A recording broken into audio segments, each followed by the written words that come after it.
आश- आश्रम के रुकने अथवा रोकने को संवर कहते हैं। जीव के विकारी भाव को रोकना संवर है। संवर जो है कि आप अपने को बांध लगा लिया, जो चल रहा है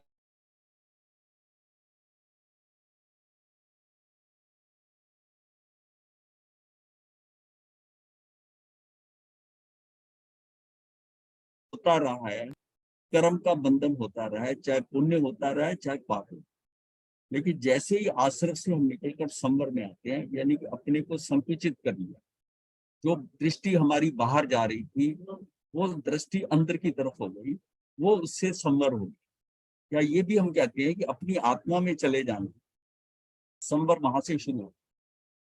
जैसे आत्मा में जीव गया, बाहर से कट ऑफ हो गया, बाहर से कट ऑफ हो गया, अब कर्मों का आगमन नहीं हो। तो जब आत्मा में, जिसे हम कहते हैं स्वरूप रमनता, असली चरित्र जो है, सम्यक चरित्र क्या है, स्वरूप में रमनता करना, अपने स्वरूप में रमनता करना है। ये एक्चुअल हमारा कार्य है। जैसे एक व्यक्ति का कार्य होता है ना, कहते हैं कि ये इसकी ड्यूटीज हैं, ये इंपॉर्टेंस है, ये इसकी ड्यूटीज है, इस ड्यूटीज में यही कार्य करना है, इसके अलावा बाकी समय बेकार है।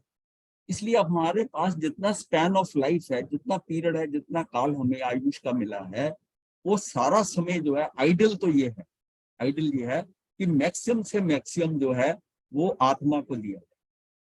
और हमने क्या है कि हम तो उसको, आत्मा को अप्रिशिएट क्या करना, एक्नॉलेज ही नहीं करते। उसको तो हम एक्नॉलेज ही नहीं करते। अब देखिए घर में भी जैसा होता है ना, पत्नी कितना भी काम कर ले तो पति को क्या लगता है कि ये खाली, ये तो सारा दिन तुम तो घर में रहती हो, खाली रहती हो।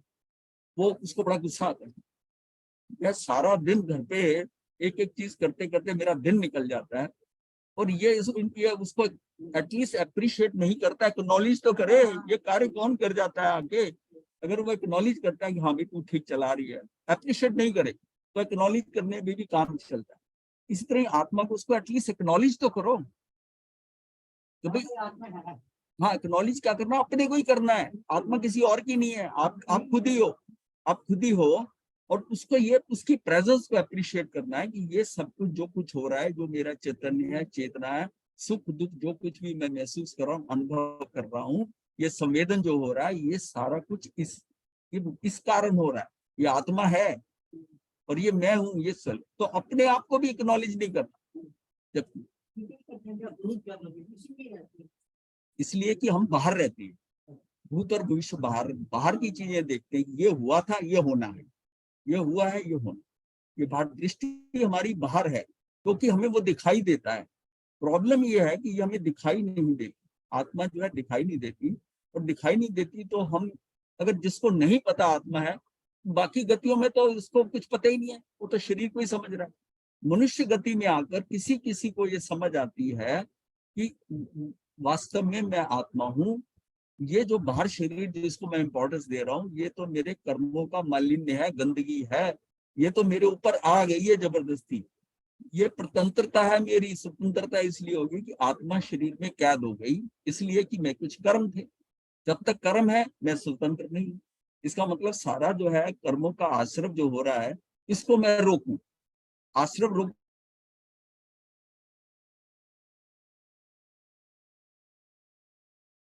तो पहला कार्य क्या होगा कि इसको आश्रम को रोकूं, ये नाव में जो छिद्र से पानी आ, बचने के लिए है कि उसको बंद करो, नहीं तो वो भर जाएगी, पूरी डूब जाएगी। तो सबसे पहले जैसे भान होता है कि इसमें छिद्र है, इसे बंद करो। जब तक हमें आश्रमों का पता नहीं है कि कर्मों का आगमन कैसे हो रहा है, और जब ये हम जान गए कि मेजर इशू इसमें क्या है, वो है मिथ्यात्व। आगमन या कर्मों का आश्रम जो हो रहा है, उसमें जो है उसका 80% फैक्टर ये हमारा मिथ्यात्व है। इसका मतलब मिथ्यात्व में तो सबसे पहले दूर हो जाओ। मिथ्यात्व से दूर होते ही कार्य क्या होता है, वहीं से कार्य शुरू होगा कि हम मिथ्यात्व से निकल जाएं। उसके लिए हमें मिथ्यात्व को समझना होगा। कर्म बंधन का जो कार्य है वो मिथ्यात्व से ही शुरू होता है। दर्शन मोहनीय कर्म के उदय के आते वहां से कार्य शुरू होता है। इसका मतलब मैं मिथ्यात्व में, तो मिथ्यात्व से निकलना बहुत जरूरी है, इंपॉर्टेंट। फिर अवृत्ति, प्रमाद, कषाय और योग है। ये बड़े कम फैक्टर वाले हैं। अगर अवृत्ति में आगे, वृत्ति भी संभाल ली अपनी और त्याग करने शुरू कर दिए तो और भी कम हो जाएगा, और भी कम हो जाएगा। तो अपने को सबसे पहले है कि अपने जीवन में आश्रमों को कम करना। जब तक आश्रम हो रहे हैं हम बाहर हैं, ना तो आत्मा का पता और कर्म बंधे जा रहे हैं, तो हमारा तो भव भ्रमण बढ़ रहा है। और अगर इसको ये समझ आ जाए कि ये मैं यहाँ यहाँ कमी कर सकता हूँ, ये मैं बंद कर, यहाँ से आश्रव कहाँ होते हैं? आंखें खुलते ही आश्रव, दृष्टि बाहर गई आश्रव, जहां हमने कमेंट दिया वहां आश्रव, किसी चीज के ऊपर प्रतिक्रिया, मतलब हमें वहां से निकलनी है। मतलब यह कि मुझे मुझे आंखें खोले बिना काम हो सकता है, मैं घर से बाहर देखूं नहीं, अपने आप को ये कर दूं, तो ये क्या है कि उसकी दृष्टि सारी बदल। अब जैसे आपने कर लिया कि मैं दूसरे धाम से बाहर नहीं जाता, ठीक है, अब बाहर कैसा हो गया, वो सारा कट ऑफ हो गया। धीरे धीरे ये हो जाए, आप कंफाइन कर लो कि मैंने एक ब्लॉक से बाहर नहीं जाना, फिर धीरे धीरे जो पुराने विचार है वो खत्म होते जाएंगे, और आपको लगेगा कि नए विचार आ नहीं रहे हैं, तो आपके अंदर क्या है, एकाग्रता बन जाएगी।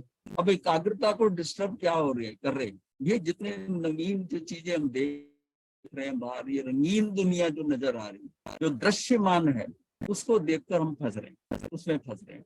और हमें मतलब देखकर हमें जहाँ कोई नॉवेल्टी नजर आती है, उत्सुकता होती है, ये ऐसा क्यों है, ये बहुत अच्छा रंग है, ये बहुत अच्छा है, ये बहुत स्मार्ट नजर आ रहा है, ये ऐसा है। हम जो कमेंट कर रहे हैं वो हमारा राग द्वेष है। हमारी प्रोग्रेस रिपोर्ट जो इवेल्युएशन साथ साथ चल रही है, ये अच्छा है, ये बुरा है, ये अच्छा है, ये बुरा है, ये इसके कंपैरिजन में ये हल्का है। सारा जीवन, सारा दिन, ये जो कल जो सब्जी बनी थी वो ऐसी थी, आज वो नहीं बनी, आज ऐसा नहीं, आज चपाती ठीक नहीं बनी, मतलब हम आज बढ़िया बनी। अब हम क्या है कि तुलनात्मक ज्ञान, क्रियात्मक होते हैं, क्रियात्मक के साथ में तुलनात्मक होते हैं। अब ये कहा हुआ कि अगर आप इनको, ये तो है नहीं कि हम सारी दुनिया से कट ऑफ हो जाए, कि भोगते हुए अभोगी हो जाओ। इसका मतलब है कि जिस चीज को आप देख रहे हो उसमें तन्मय नहीं हो रहे। खाना खा रहे हो, थाली सामने आ गई, खा रहे हो तो खा रहे हो, अच्छा नहीं क्या मतलब मिल गया है, जो देखा बस ठीक है, और खाना शुरू कर दिया, उसमें ये बढ़िया है, ये ऐसा है, ये इतनी वैरायटी है, इसको लगाऊं, ये दोबारा लेनी तो कौन सी वाली लेनी है, अगर एक्स्ट्रा लेनी है तो वो चॉइस कर ली ना आपने, और उसमें अच्छी वाली आएगी। इसका मतलब है कि ये सारा हमारे अंदर चल रहा है, और यही कर्मों का आगमन है।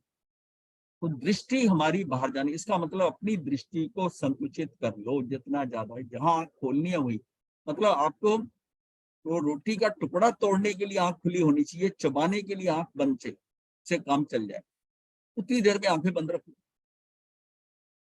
और उसको खाने को खाते हुए आप बड़े आनंद में रहो, मतलब ये चुपचाप खाना खा रहे हो, ठीक है, आंखें खुलने की, किसी को देखो क्या दूसरा कर रहा है, क्या ये आ रहा है, नहीं, कोई देखने की जरूरत नहीं।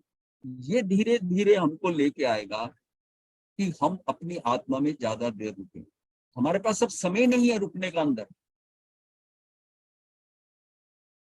और अंदर रुकते कब है, जब हम मूर्छित हो जाए, निद्रा हो गई, वो उसका कोई कारण नहीं, उस टाइम आप ही मूर्छित हो, चेतनी आपका जो सुप्त हो गया, तो सुप्त में जागृत रहते हुए मुझे वहां से हट, जागृत रहे, ये सारी साधना योगी, मुक्ति की साधना जो है यही है कि मैं कितना कितना वहां से हटूं, वहां से ये समझूं कि ये मुझे किसके करे बिना गुजारा हो सकता है, उसको उसी टाइम छोड़, जिस करना वही है जिसके जिसके बिना गुजारा नहीं, अगर हाँ, गुजारा हो, आप देखोगे, आप सीमित करना शुरू होगे, आप कितना समय बच जाएगा, कितना समय बच सकता है, इसकी मुझे करने की जरूरत नहीं, इसका करने का, क्योंकि रीजन है कि वो निश्चय में बात समझ नहीं आ गई, व्यवहार में फंस जा। अब पता चला कि किसी कोई आ रहा है, वहीं से आपका मीटर शुरू हो जाता है कि घर साफ सुथरा हो जाए, आज ड्राइंग रूम के सोफे कपड़े सब बदल दिए, धुलते जाए, कोई गेस्ट आ रहा है, आपने आरम श्रम चालू कर दिया, वो आकर शायद आधा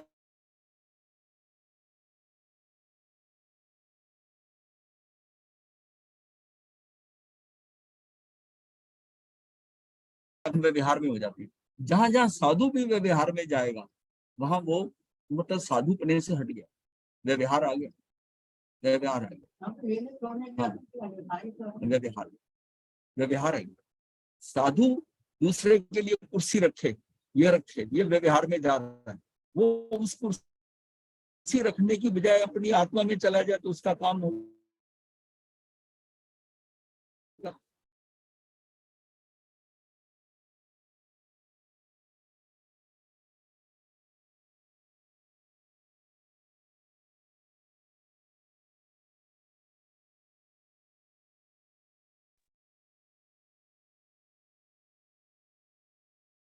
महाराज जी आपकी आवाज ब्रेक हो रही है।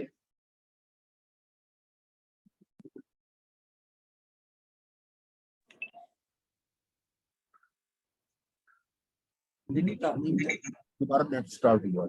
ये बंद यानी क्या, नेट में कोई प्रॉब्लम हो रही है, नेट चला गया था। ये दूसरी तीसरी बार हुआ है, पहले सुबह से 2 बार जा चुका है। यहाँ बैठने से पहले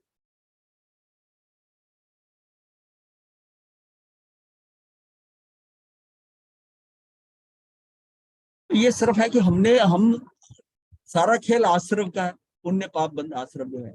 मतलब जैसे है कि अब 9 तत्व में हमने क्या जाना था कि जीव अजीव का बंध, जीव अजीव का बंध हो गया, और उसके बाद में पुण्य पाप आश्रम 6 यहाँ तक आ जाते हैं। जीव का अजीव के साथ बंध हो गया, यानी जीव तत्व के साथ अजीव तत्व लग गया। ये शरीर की फॉर्मेशन कहाँ हुई, कहाँ से है? अजीव तत्व मेरे साथ कार्बन शरीर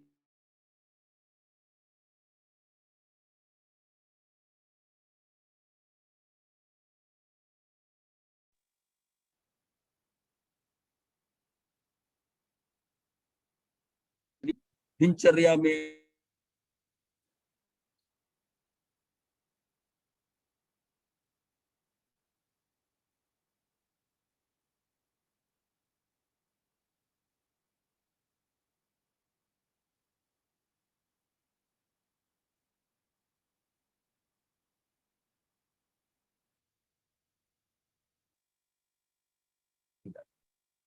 अब मेरे अंदर क्या, वो जो आवरण आ गया।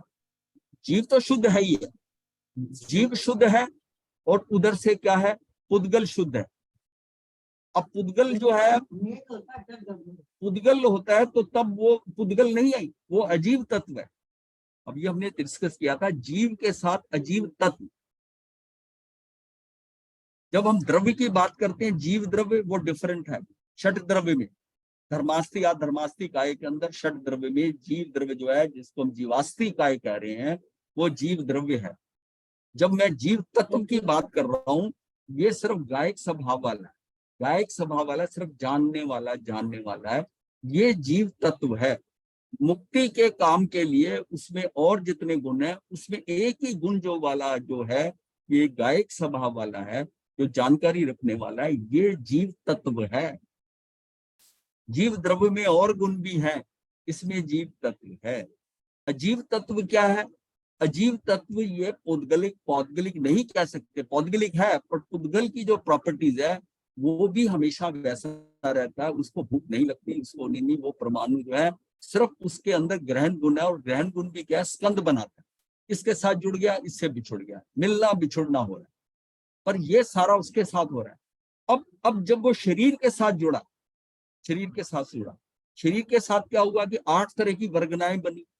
उन 8 वर्गनाओं में 5 वर्गनाएं शरीर की है, 2 मेरे साथ वर्ग, व्यक्ति शरीर या उदारिक शरीर।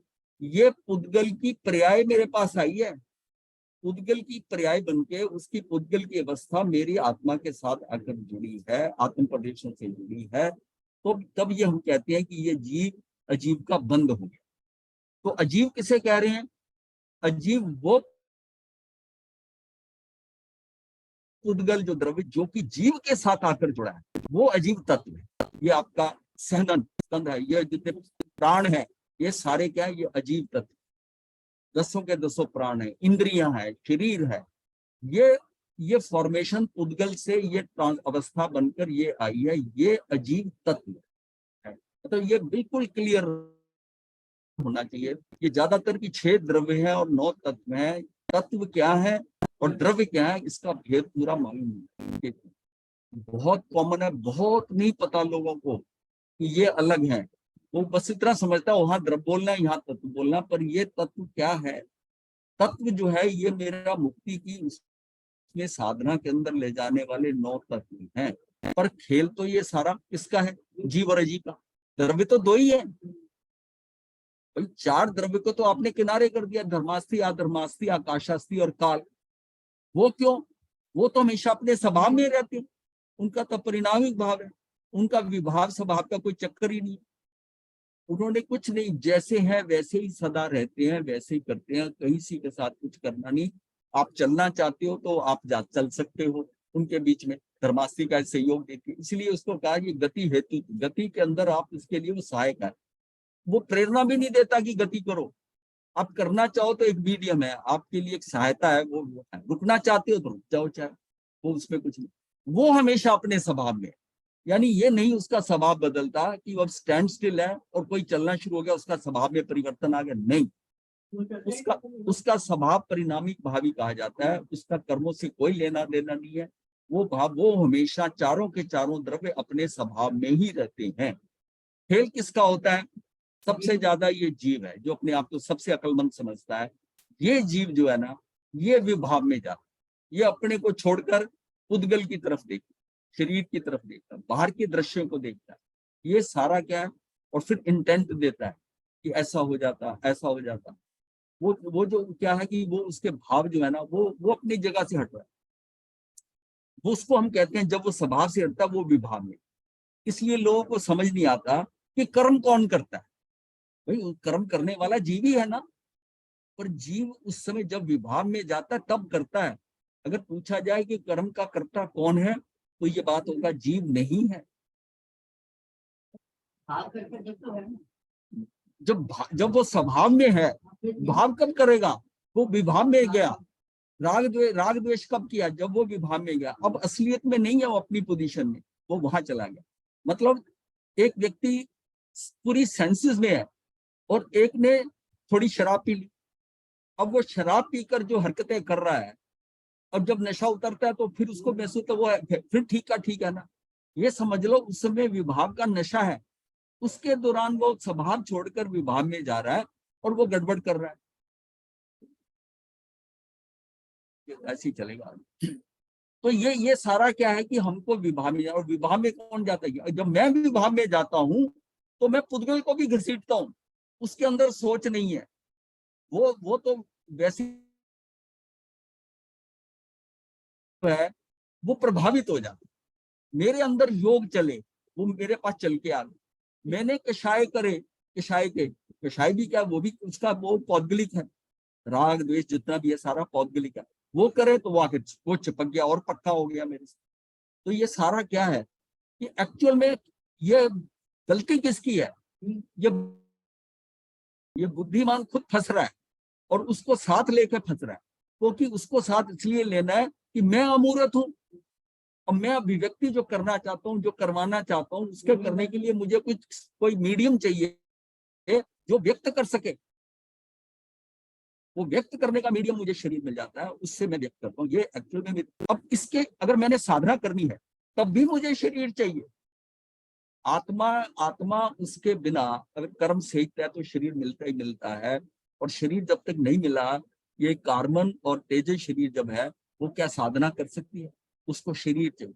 आपकी साधना के लिए भी, आपको करने के लिए, स्वभाव में रहने के लिए आपको शरीर चाहिए। उसी से ही आप उत्थान करोगे। मुक्ति, तभी मनुष्य का मुक्ति का मार्ग वहीं से बनेगा। और वहीं से गड़बड़ कर में भी जा सकते।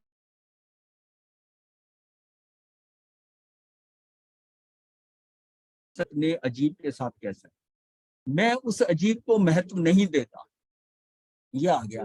महत्व जीव को देता हूं तो मेरा कार्य हो जाए। अब यहाँ भूल हो रही है, हमारी जो मूल की भूल है, मेरे साथ ये आ गया।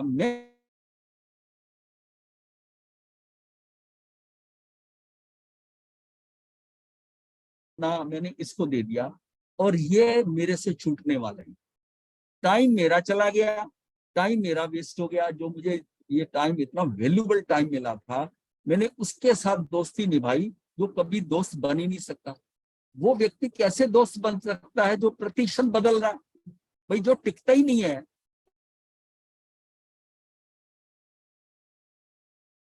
टिकता ही जा रहा है ना, उसके वर्ण गंध रस स्पर्श बदल रहे हैं जो कहीं। अब जो मित्र अपना स्टैंड बदलता रहे, वो मित्रता चलेगी कहां तक? लेकिन हम फिर भी मित्रता निभाते रहते हैं। किसकी कॉस्ट पर? अपनी कॉस्ट, अपनी कॉस्ट। हम थोड़े ये बदलने वाला, तू जो करना कर, मैंने तेरा ध्यान नहीं रखा। कभी कहते हैं ना, इसको थोड़ा सा बढ़ाने के लिए थोड़ा सा देकर, इसका ज्यादा ध्यान मत करो, ये यही कहा जाता। तू अपना सारा समय अपने उस पर दे। जब ये बात आ जाती तब हम संवर की स्थिति में आ। ये सारी इतनी बैकग्राउंड इसलिए कि इतने दिनों बाद हम शुरू कर रहे हैं, तो ये सारा दिमाग में रहे कि संवर जो है इसकी इंपॉर्टेंस हमारी, मतलब असली मुक्ति का मार्ग यहाँ से शुरू हुआ, संवर के हुआ, मतलब शुद्धि की उत्पत्ति हुई। शुद्धि की उत्पत्ति संवर है, शुद्धि की वृद्धि निर्जरा है, शुद्धि की पूर्णता मोक्ष है। 3 स्टेप हो गए, शुद्धि की उत्पत्ति, शुद्धि की वृद्धि और शुद्धि की पूर्णता। शुद्धि की पूर्णता हुई तो मोक्ष हो गया। अब यहां से क्या है, उत्पत्ति शुरू होगी, आपका शुद्धिकरण होना शुरू। अब नया कोई मालिन्य, कोई नया, इसके लिए आप संवर में, संवर मतलब अपनी आत्मा में। अब ये जो संवर हम समझते हैं कि हमने समाहिक मिली संवर कर लिया, बात कर रहे हैं, ये कोई संवर नहीं है। ये संवर जो है उसका एक पोर्शन है कि आप काया को वहां एक जगह टिक कर बैठ गए, बस इतनी है। पर वचन और वो सब बाकी तो सारा चल रहा है, मन भी चल रहा है, तो वो पूर्णता संवर नहीं है। पूर्णता संवर नहीं है जिसको हम संवर समझे। संवरता पूर्ण है कि आंखें बंद करके शांत होकर आप ना कुछ देखे नहीं, कुछ बोले नहीं, कुछ सुने नहीं और कुछ हिले जुले नहीं, ये संवर। और वो इसके लिए साधन क्या है कि आप आत्मा में टिक जाओ। तो सारी साधना क्या है, आत्मा में टिकना, मुक्ति के मार्ग में। अब हम आत्मा में टिकने की बजाय मैं माला कर लूं, मैं ये कर लूं, मैं वो कर लूं, मैंने ये याद कर लिया, ये पाठ कर लूं, ये थोकड़े याद कर लिए, रट लिए, वो सब बाहर की क्रियाओं के अंदर आपके योग लग रहे हैं, मगर आप कुछ भी नहीं जानते, कुछ भी नहीं आपको पता, और आप आंखें बंद कर अपनी आत्मा में बैठी, मुझे यहाँ रुकना है, ज्यादा से ज्यादा इसमें रुकना।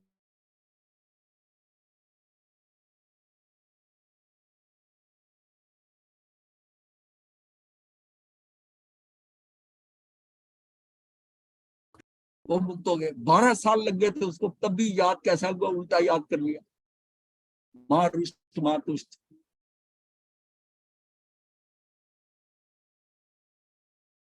तो उसने क्या, माँ फिर भी टिक गया।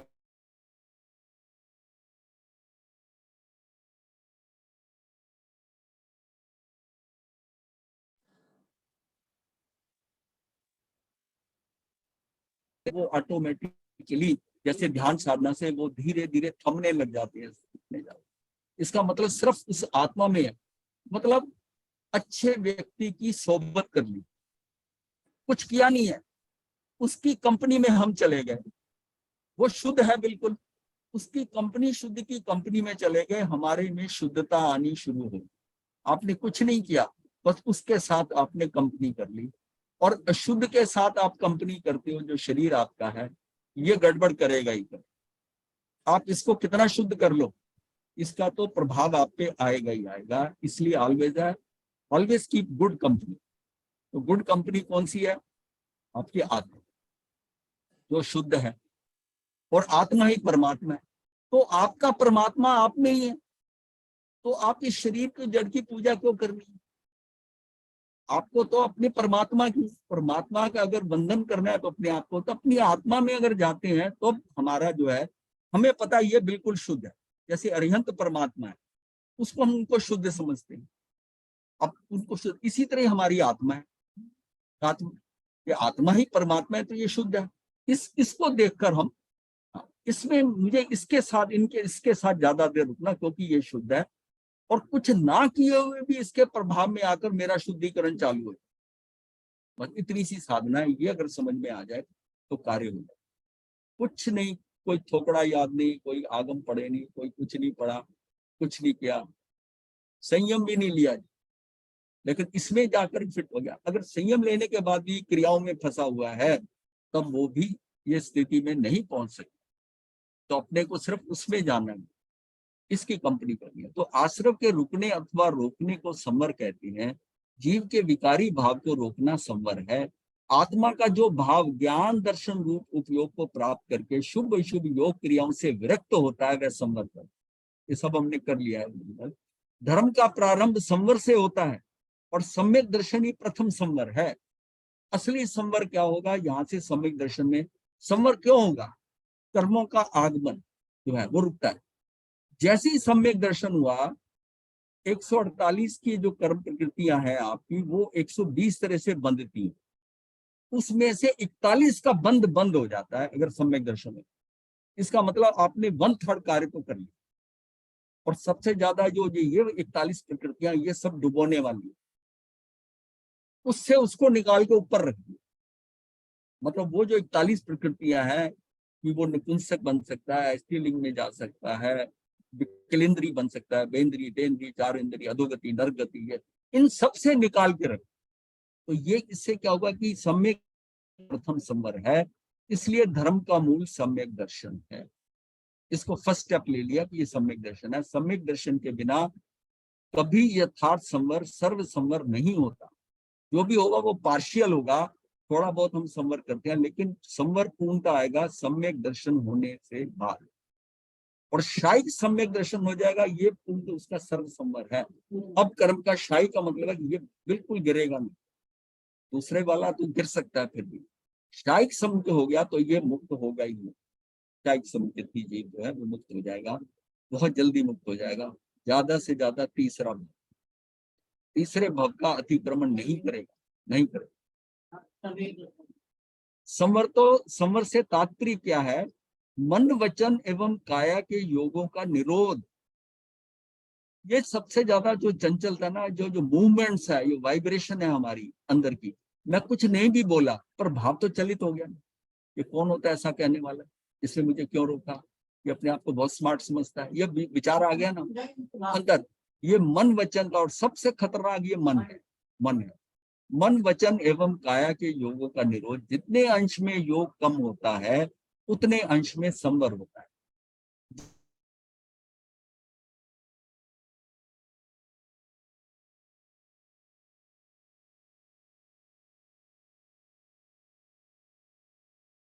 पुण्य और पाप का भेद नहीं है। जिन जीवों ने अपने भाव को पुण्य पाप रूप नहीं किया और अपने ज्ञान को आत्म अनुभव करने में लगाया है, उन जीवों ने आते हुए कर्मों को रोका है। यही संवर की उपलब्धि रूप सुख को पाते हैं। जब संवर होता है तो सुख बढ़ता है अंदर।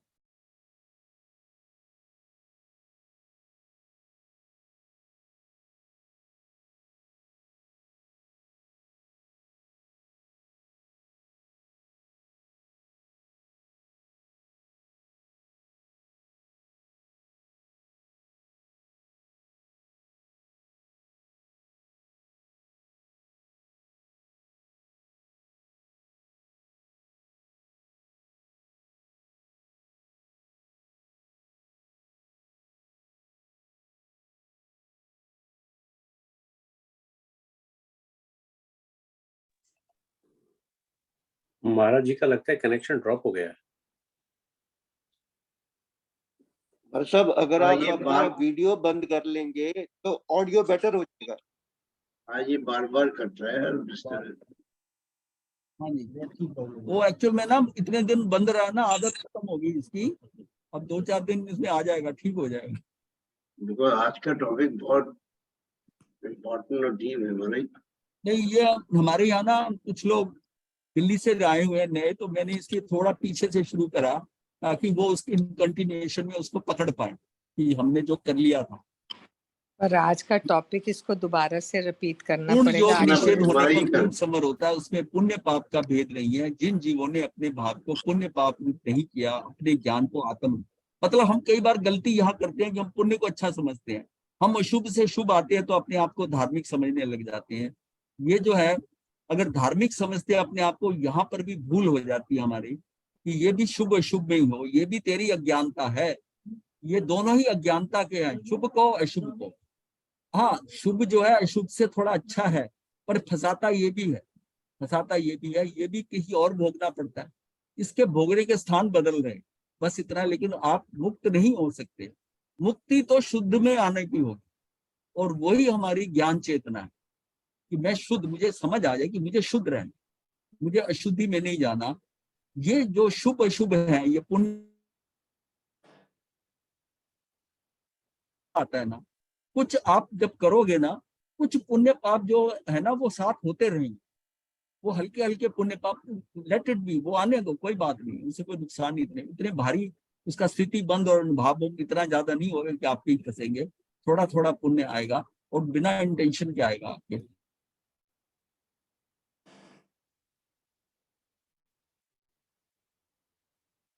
उन जीवों ने आते हुए कर्मों को रोका और वही संवर की उपलब्धि के रूप सुख पाते हैं। मन वचन काया के अवलंबन के बिना कोई कार्य संपन्न नहीं होता। कोई कार्य करोगे, अगर शरीर के स्तर पे करना है तो ये योगों में, 3 योग में से एक तो लगेगा, कई बार तीनों ही लगते हैं।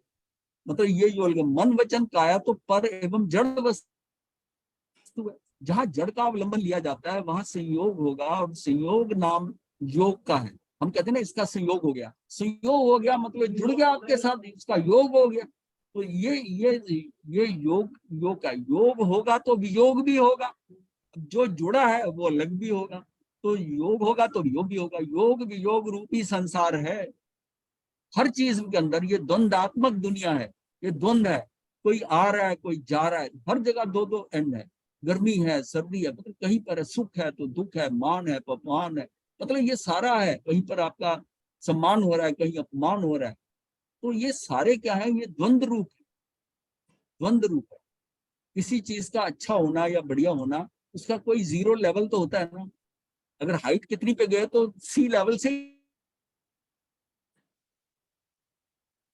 ये सुख है, तो इसका मतलब ये सुख क्यों है, क्योंकि दूसरी साइड पे दुख है, दुख से ऊपर उठ के आ गए। तो ये सारा द्वंद्वात्मक है। ऐसा जानकर जब मनुष्य धीरे धीरे प्रवृत्ति से निवृत्ति की ओर बढ़ता है तो वह कुछ शांति का अनुभव करता है। आप जब प्रवृत्तियां छोड़ते हो ना, आप कितनी प्रवृत्तियां कर लो, इधर भाग दौड़ कर लो, अल्टीमेटली आप थका दोगे। आप निवृत्त होके देखो ना, शांत होके बैठ लो। निवृत्ति की ओर बढ़ता है तो वह कुछ शांति का अनुभव करता है। जितना निवृत्ति में शांति है ना, प्रवृत्ति में नहीं है, निवृत्ति में नहीं है।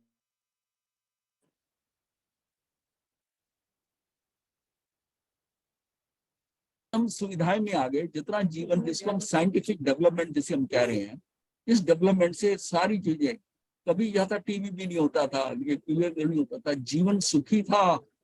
अभाव चीजें थी, उसका हमें अभाव में वो पता ही नहीं थी, तो अभाव भी नहीं था। अब हमारे अभाव ज्यादा हो गए। अब क्या है कि एक आदमी को यह है कि उसको मोबाइल आ गया, वो सोचता मेरे यहाँ लैपटॉप होना चाहिए, मेरे यहाँ कंप्यूटर होना चाहिए। अब इतनी डेवलपमेंट हो गई है, वो अपने आप को बहुत ही ज्यादा समझता है कि मेरे पास तो कुछ भी नहीं है। मतलब उसके पास किसी टाइम पर किसी के पास साइकिल होता था, वो उसी में खुद से दूसरे के साथ साइकिल पे बैठ के जाना अच्छा समझता है, या थोड़ी देर के लिए मुझे साइकिल दे। उसकी लिमिट वहीं तक की थी, वहीं तक की थी ये साइकिल। अब क्या है कि कितने मोड ऑफ कन्वेंस हो गए हैं, और आप उन सबको लेना चाहते हैं। लोगों के अपने प्राइवेट हेलीकॉप्टर, प्राइवेट जो है हवाई जहाज हो गए। अब क्या, कहाँ सीमा रही, कहाँ सीमा रही। उतना ही जो नीचे का बॉटम लेवल है, उसका अभाव का लेवल उतना ही बढ़ गया, क्योंकि इसके पास ये है, इसके पास ये है, इसके पास ये है, और मेरे पास क्या है। तो बस वहां से हमारी अभाव बढ़ता गया। हाँ, तो कुछ है ही नहीं। पहले पूरा 50-60 लोगों का परिवार छोटे से घर में रह रहा है। अब हर व्यक्ति जाता है, एक बच्चा भी आजकल चाहता है कि हमारा रूम कौन सा हो। बच्चा भी इंडिविजुअल रूम चाहता है, वो प्राइवेसी उसके अंदर भी दिमाग में कि मुझे कमरा अलग चाहिए। वो क्यों है? और पहले ये था कि इतने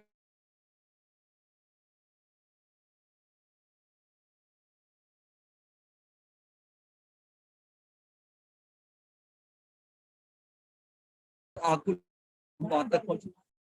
अच्छा, जो वहां तक पहुंच गया वो भी सेटिस्फाइड नहीं, वो भी आकुल व्याकुल। वो उसको मेंटेनेंस करने के चक्कर में उसमें आज ये खराब हो गया, आज वो खराब हो गया, इसको ठीक कराना है, इसका एनुअल ये चेंज करना है, इसको ये करना।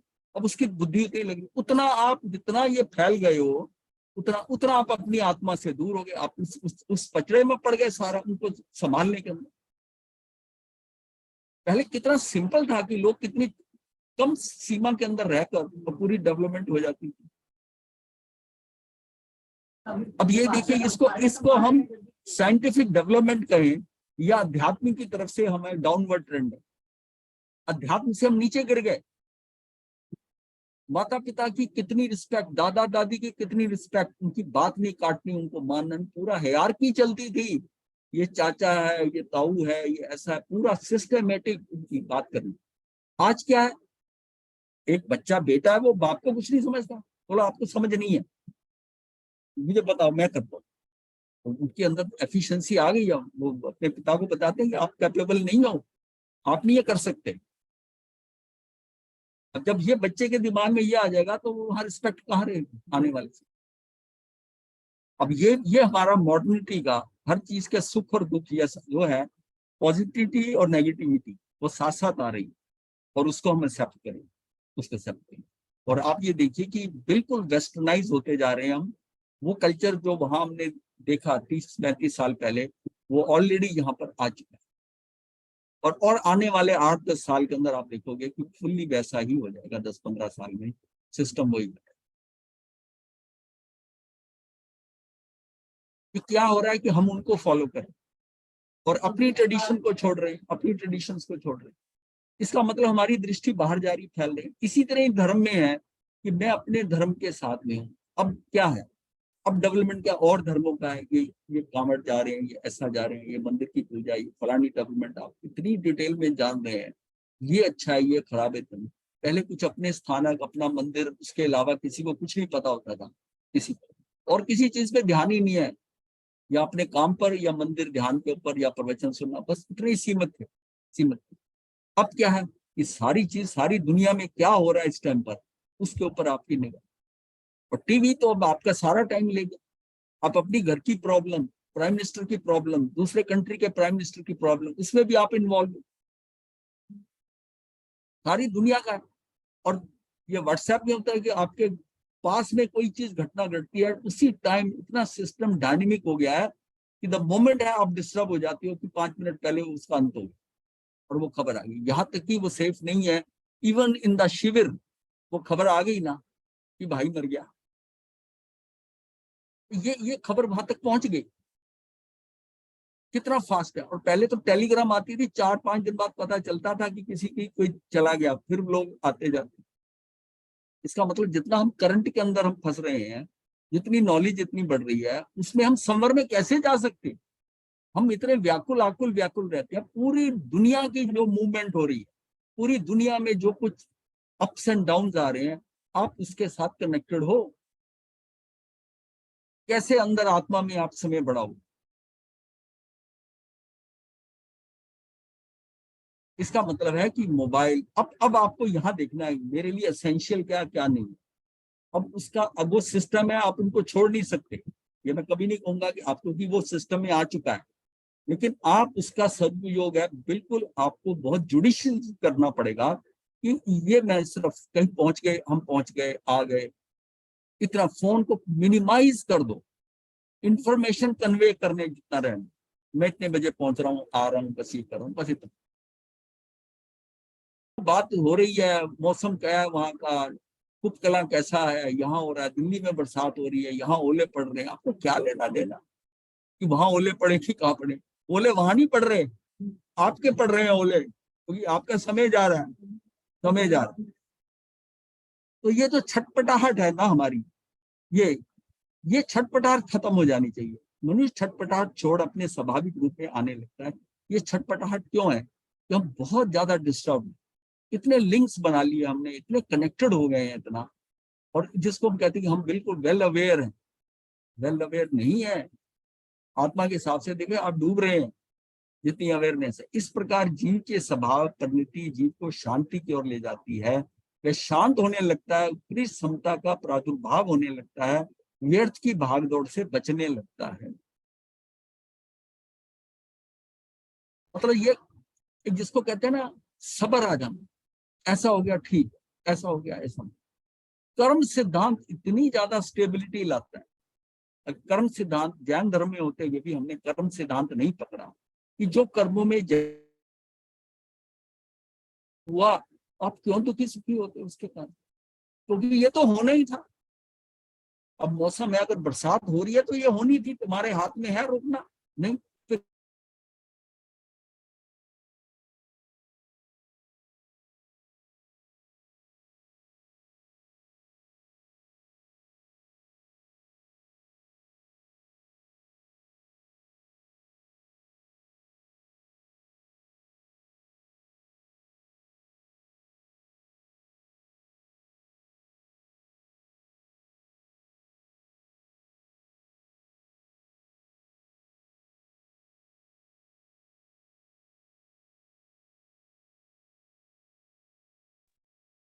एक दिखा रहा हूँ, check my audio devices. Default speaker has changed to speaker 3 times. ये कुछ हुई है गड़बड़।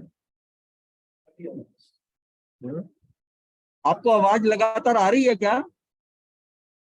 हमारा सब बीच में थोड़ी थोड़ी जाती है, बीच में ब्रेक हो रहा है महाराज, आवाज आ रही काफी बार है? ब्रेक, हर 2-4 मिनट बाद ब्रेक हो रहा है महाराज, हर 2-4 मिनट बाद ब्रेक हो रहा है।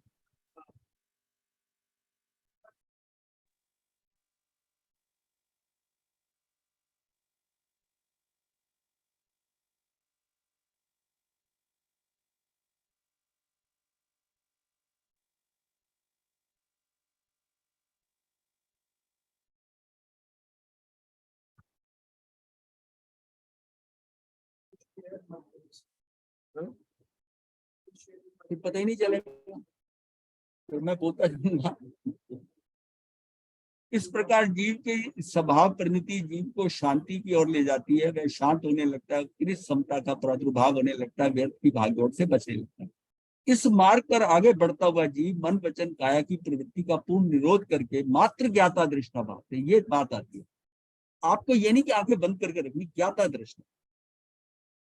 लेकिन ज्ञाता दृष्टा के लिए भी जैसे बिल्कुल वैसी जैसे बच्चा था ना, बच्चे जो होते हैं पढ़ रहे हैं, कमरे में पढ़ रहे हैं और एकदम बैंड की आवाज है, बाहर भागा, बालकनी की तरफ ऊपर से देख रहा, उसको देख रहा, वो अंदर पढ़ नहीं पा रहा। अब धीरे धीरे जब यह होती है कि बैंड आ रहा है तो क्या, बैंड बज रहा है, किसी का जुलूस निकल रहा होगा, किसी की शव यात्रा हो रही होगी, या किसी का और शादी का कोई हो रहा होगा, मुझे क्या लेना देना। अगर वो उसकी स्थिति बनती जाए कि मुझे उस साउंड से क्या लेना, बस उसको ये मेरे लिए अननेसेसरी, मैं अगर देख भी लूंगा जान भी लूंगा तो मेरा क्या हो जाएगा। अगर उठ के जाता है तो उसका 5-10 मिनट खत्म होंगे, ध्यान टूटेगा पढ़ाई से। और लेकिन उस बच्चे को आप जब तक नादान है आप रोक नहीं सकते, कि साइकोलॉजी पे इफेक्ट होता है, क्योंकि वो इतना चंचल है कि वो सुना है उसने बैंड का और वो आकर्षित है उसकी तरफ, वो दौड़ के जाएगा, बालकनी में खड़ा होएगा, देखेगा, अगर ग्राउंड फ्लोर पे है तो नीचे जाकर उसको देखने लग जाएगा। तो ये सारा ये क्या है, इसका मतलब उसकी जो अट्रैक्शन है उससे वहां से हटना पड़ेगा। ये शोर मचा, ये कौन बोला, किसका फोन आया घर में, अरे भाई जिसका फोन आया होगा आपको बता दिया जाएगा, अगर आपका होगा नहीं तो चुप रहो। कौन आया घर में, जिसको आया है अगर मिलना होगा तो आपको आ जाएगा। ये फीलिंग ले आओगे तब आपका स्टेबिलिटी फैक्टर बढ़ेगा। तो घर में पत्ता भी हिले और आप ये कहो कि मुझे पता होना चाहिए कि क्या हुआ, क्या टूटा, कैसा हुआ, कितना हुआ, टूटा क्या। उसके लिए मैं वो सुनाता हूँ ना कई बार, यानी कि बाप और बेटा बाहर लॉन में बैठे चाय पी रहे थे, तो अंदर जोर से कोई कांच के बर्तन टूटने की आवाज आई, और उसके बाद में वो बेटा कहता है चाय पीते हुए पिता से, लगता है माता जी से कुछ टूटा है। तो वो कहता है यार ये बड़ा बेटा कैसे माँ के ऊपर दोष दे दिया, अपनी पत्नी को बचा लिया, तूने कैसे कह दिया कि माता से टूटा है। कहता उसके बाद में जो शोर मचना था वो नहीं मचा। कहता ये माँ से टूटा है, उसके बाद जो शोर मचना था वो नहीं मचा। तो हाँ, अब क्या हुआ, उसने लगा लिया हिसाब वहां से, और पिता को समझ नहीं आई बात कि ये बेटा कैसा है, माँ को दोषी ठहरा दिया बिना जाने के, बिना अंदर गए। तो उसका अपनी सेंस थी। तो क्या ज्ञाता दृष्टा भाव से निश्चय समाधि को धारण करता है, इसे गुप्ति कहा जाता है। मतलब आपके ये हो जाए कि वो टूटा क्या टूटा, तुझे क्या लेना नहीं, जो टूटा था वो टूट गया, जो होना था वो हो गया। हाँ इतना ही था। और वो भी अगर पुद्गल का, जीव का नहीं है, पुद्गल का भी जब अंत होना है, वो चीज जो पौद्गलिक है वो भी जब अंत होना है, वो भी उस सिस्टम में है, तो फिर दिक्कत क्या है। जो उसका उसमें भी परिवर्तन हो रहा है, जैसे शरीर में हो रहा है उसमें भी परिवर्तन हो रहा है। हाँ, तो गुप्ति संवर का कारण है, संवर मोक्ष का कारण है। गुप्ति का मतलब जब मन वचन काया की गुप्ति जिसे कहते हैं, अगर पूरा ब्लॉक जब कर देते हैं मन वचन काया की, ये गुप्ति आती है। गुप्ति जो है 5 सम्मति 3 गुप्ति आती है ना, तो गुप्ति संवर का कारण है, संवर मोक्ष का कारण है। अतः गुप्ति उपादेय है, ग्रहण करने योग है। आपको ये गुप्त होना पड़ेगा, इन चीजों से हटते जाओ हटते जाओ, हटना। जो समिति है है ना, वो विवेक पूर्वक उसका इस्तेमाल करना है। गुप्ती का मतलब है कि उससे हटना है, हटना है।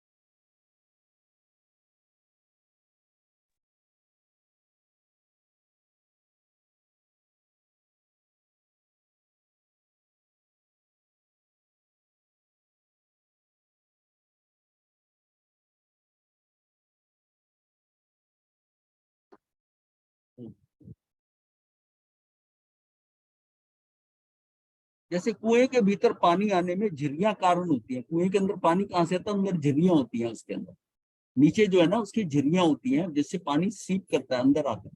ऊपर से तो आपको दीवार नजर आती है ना, पर नीचे उसके जो है पानी आने के रास्ते होते हैं, झिर्रियां कारण होती है। यदि इन झिर्रियों को सीमेंट से बंद कर देंगे तो पानी आना रुक जाएगा। इस प्रकार जैसे नाली में डाट फंसा देने से नाली में पानी का बहाव रुक जाता है, ठीक उसी प्रकार आश्रव से अर्थात कर्मों के ना आने से, अर्थात कर्मों का आगमन रोक देने से कर्मों का बंध नहीं होगा। इसे संवर कहते हैं। संवर का एक प्रैक्टिकल ये समझाया है कि जिसमें ये अपने को समझ आ गया सबको। दृष्टांत दो है कि एक ऐसी नाव जिसमें छिद्र हो गया हो तथा पानी रिसकर नाव के अंदर आ रहा हो, तो उसको डूबने से बचाने के लिए सबसे पहले उसका छिद्र बंद करना अनिवार्य है। फिर नाव में एकत्रित जल को उलीच कर निकालना होगा। नाव का छिद्र बंद करने की तुलना हम संवर से कर सकते हैं। इसकी वजह से कर्म रूपी जल का नाव रूपी आत्मा में आना रुक जाता है। कर्म जो है ना वो भी बिल्कुल वैसे ही है जैसे जल आ रहा था उसके अंदर नाव में, और ये आत्मा जो है नाव समझ लो रुक जाता है। नाव में एकत्रित जल को उलीचने की तुलना पूर्ववत कर्म द्रव्य की निर्जरा है। ये जो तप आप कर रहे हो ना, ये जो ये उलीचना है, ये उलीचना है। पूर्वकृत कर्म जो ऑलरेडी पानी आ चुका है, संवर कर दिया, डाट लगा दिया, अब उसको उलीचना है। कैसे उलीचेंगे? तो जो आपकी तप है, तप उसके पूर्वकृत कर्मों को उलीच देता है। तप करके वो उसको उलीच देता है। जब तक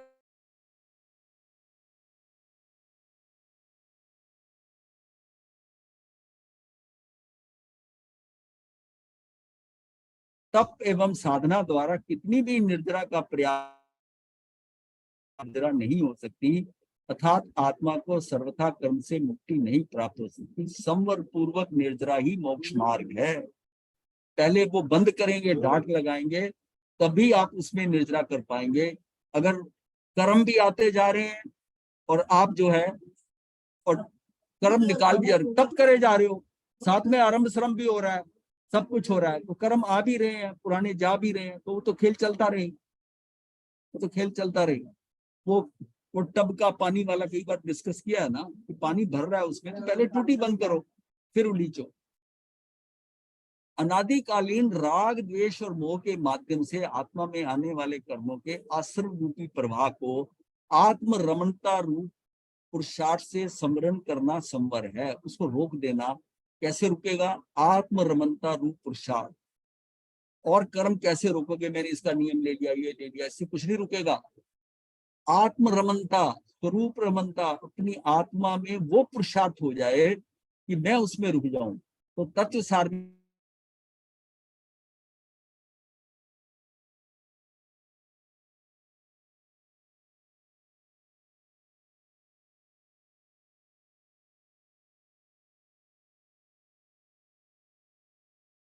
तो अकशाई स्वभाव नहीं ना, मतलब उसके अकशाई है, मतलब कशाई नहीं लाता अपने अंदर के अंदर।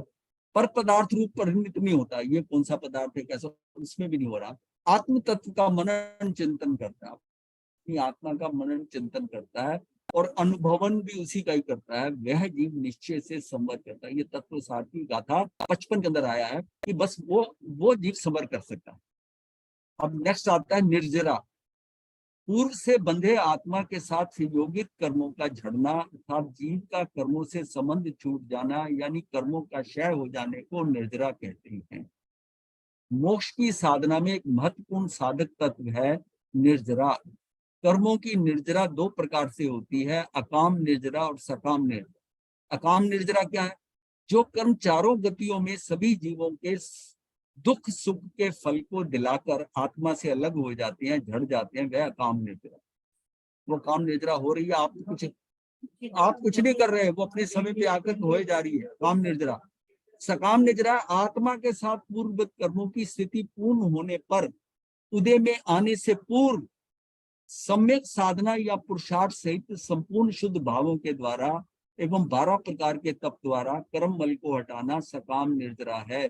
मुक्ति की भावना से आप उसका सम्यक साधना करते हो, पुरुषार्थ करके उसका उदय होने से पहले उसको आप हटा देते। जो कर्म उदय में आ जाएगा उसका आप कुछ नहीं कर पाओ। वो कर्म जो है उदय में आने से पहले आपने उसको उसके ऊपर पुरुषार्थ कर लिया, उसमें साधना कर ली, उदीरना तो होगी। उदीरना कैसे करोगे? वो तो यह है कि निर्जरा करने के लिए आप कैसे होगी, सम्यक साधना पुरुषार्थ करना होगा। अब उपवास करते हो, उपवास में आपका शुद्धा वेदनी का कर्म कभी जागृत होना था, वो अपने समय पे ऐसा आना था कि आपको भोजन नहीं मिलना तुम्हें, लेकिन आपने पहले ही उपवास कर लिया। उपवास कर लिया, आपने अपनी मर्जी से करा, आपको दुख नहीं हुआ, आपको बल्कि अच्छा लगा कि मैंने आज उपवास कर लिया तो मेरे से कुछ तप होगा। हालांकि ये भी सोचना नहीं चाहिए, तप मतलब उपवास करना। अगर वो आपको भोजन ऐसा हुआ, भोजन नहीं कर पाए, भोजन कैसे हुआ कि घर में किसी नजदीक के आपको सुबह कुछ नाश्ता भी नहीं किया था, फोन आ गया कि उनकी मृत्यु हो, आज सारा दिन इसका मतलब भोजन। लेकिन वो आपका व्रत नहीं, उपवास नहीं है, वो आपको भोगना पड़ रहा है। हाँ, जबरदस्ती हो रहा है, जबरदस्ती हो रहा है। और देखा है ना तभी आपने कि जब लोग शमशान से वापस आते हैं और कट से खाने पे तो हाँ उसी समय खाना आते ही पूछते खाना तैयार है। अब कई लोग हैं जैसे बहुत नजदीक का रिश्ता होता है, वो घर से चले तब से नहीं लिया, ट्रेवलिंग में लिया, वहां आने के बाद भी हाँ तो वो उसको पर, लेकिन वो उसकी रिक्वायरमेंट तो है ना, पुद्गल तो अंदर डालने हैं ना। तो ये कि अकाम निद्रा तो समस्त जीवों को होती रहती है। अकाम निद्रा तो अपने आप होती है, आपको भान ही नहीं है उसका। वो तो आते रहते जाते रहते, आपको मामूली सा कष्ट हो गया, चोट लग गई, ये हो गया, चलते चलते कुर्सी लग गई, ये लग गया, वो क्या वो तो कर्म करते जा रहे हैं साथ साथ। किंतु सकाम निद्रा व्रती श्रावकों के समय दृष्टि है, जिनकी साधना का लक्ष्य मोक्ष अभिमुख हो।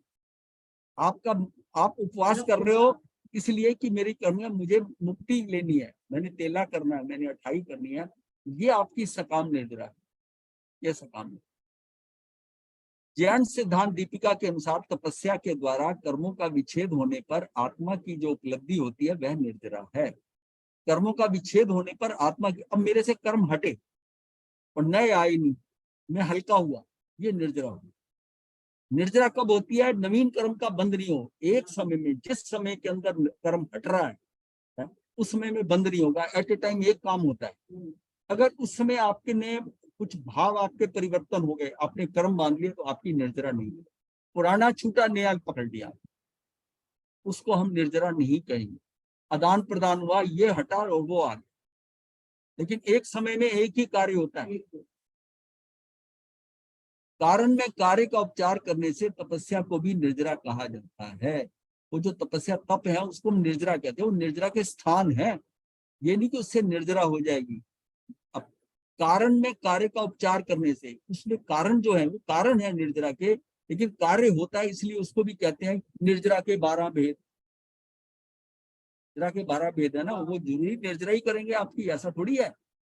निर्जरा के 12 भेद मतलब आप उनको करने से निर्जरा के स्थान पे आते हो। निर्जरा हो या ना हो, ये आप डिपेंड करता है आप कैसे कर रहे हैं उसको। तप भाई तप में शारीरिक क्रिया ही प्रधानता होती है जो सीधा स्थूल शरीर को प्रभावित करती है।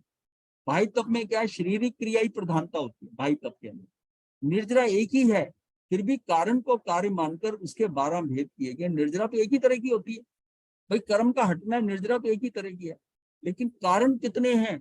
12 कारणों के द्वारा कार्य होता है हटने का, तो उसके 12 भेद हुए, 6 भाई और 6 अभियंता।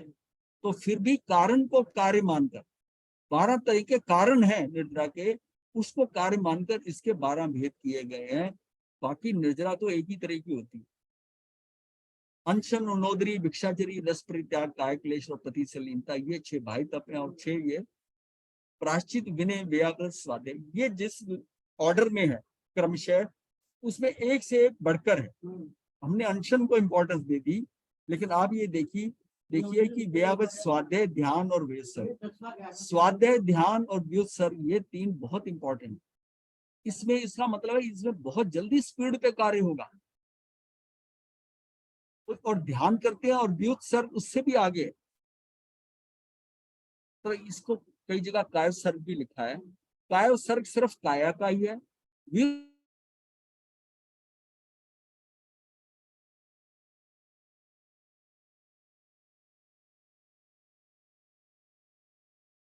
सर्ग उससे भी बेटर, लेकिन कई जगह तप के अंदर कायोत्सर्ग भी कहा जाता है। ये 6 अभ्यांतर तप है। अभ्यांतर तप में मानसिक क्रिया की प्रधानता होती है। ये तप सूक्ष्म शरीर को सीधा प्रभावित करता है। वो शरीर से तप कर पहले बर्तन तपेगा, फिर अंदर तक पहुंचता है। ये सीधा ही अंदर तप कर करता है। और ध्यान करने वाले का आपको नहीं पता, उपवास करने का तो पता चल जाएगा, और जिसने 2 घंटे का ध्यान किया वो थोड़ी, अगर वो नहीं बताता तो आपको थोड़ी पता चलता है ध्यान करके। तो ये क्या कि ये तप का कैसा है कि सूक्ष्म शरीर को सीधा प्रभावित करता है। ये अंदर होता है, ये बाहर नजर नहीं आएगा धीरे, लेकिन धीरे धीरे जब अंदर प्रभावित होता है तो बाहर भी उसका रिजल्ट आता है, बाहर भी आता है उसका रस, हाँ, पता चल जाता है। अब लगातार करता रहेगा, जिस फल के अंदर रस ज्यादा होगा उसकी बाहर की स्किन चमकदार होगी, शाइनिंग होगी, स्मूथ होगी। जैसे संतरा देखते हैं ना, शाइनिंग है, और उसका अंदर पूरा टच, मोटी नहीं है स्किन, पतली है, और उसमें इसका मतलब अंदर रस ज्यादा है, अंदर रस ज्यादा। ऐसे ही नींबू में है, अगर छिलका मोटा है या पतला, इसका मतलब रस उतना ज्यादा नहीं, जिसका पतला छिलका और ऊपर शाइन है। जो तप के कारण अंदर जो प्रभाव ज्यादा पड़ता है, तो उसका जो छिलका है, ये छिलके पे चमक भी होगी, और इस छिलके पे चमक बता देगी आपको कि अंदर रस जा रहा है, रस पड़ा हुआ। अभ्यांतर तप में टाइम हो गया। तो बाह्य तप वह है जिससे शरीर क्रिया की प्रधानता होती है, जो बाह्य द्रव्यों की अपेक्षा से होने से को सीधा प्रभावित करती है। अभ्यांतर तप वो है जिसमें मानसिक क्रिया की प्रधानता हो, तथा जो मुख्य रूप से रहित होने से दूसरों को दिखाई ना भी दे। अभ्यांतर तप सूक्ष्म शरीर को सीधा प्रभावित करता है, और अंतरंग परिणामों की मुख्यता रहती है, तथा इनका संवेदन स्वयं को होता है।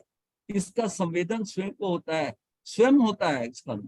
जब तक बाह्य तप के द्वारा तन, मन, वचन, इंद्रियां और अंगोपांग को साधा नहीं जाएगा, और चेतना को कष्ट सहिष्णु नहीं बनाया जाएगा, तब तक अभ्यांतर तप आत्मशुद्धि में साधक नहीं बनेगा। ये बात बहुत इंपॉर्टेंट है। बाह्य तप को आप आउटराइट रिजेक्ट नहीं कर सकते। बाह्य तप के साथ ये भी आपको अंदर बैठने की क्षमता, आपकी तप कर ध्यान करने की क्षमता, इसके लिए परिपक्व करता जाता है। तो बाह्य तप की भी इंपॉर्टेंस है, लेकिन खाली बाह्य तप के ऊपर रह जाना रिजल्ट बहुत कम है। उस बाह्य तप का अगर सही फायदा लेना है, उसका रिजल्ट लेना है, तो अभ्यांतर तप करो। बाह्य तप करते हो तो अभ्यांतर तप भी करो आप, और फिर देखो कि उसका रिजल्ट, आपको उसका रिजल्ट क्या मिलेगा।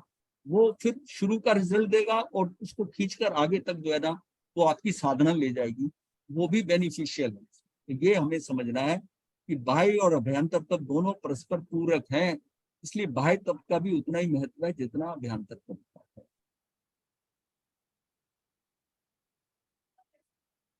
है। गुरुदेव, गुरुदेव,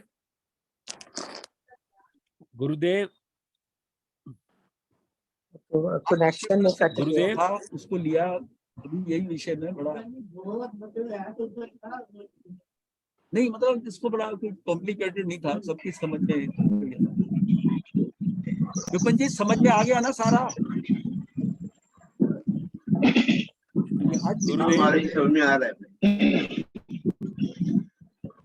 गुरुदेव, चलिए ठीक है।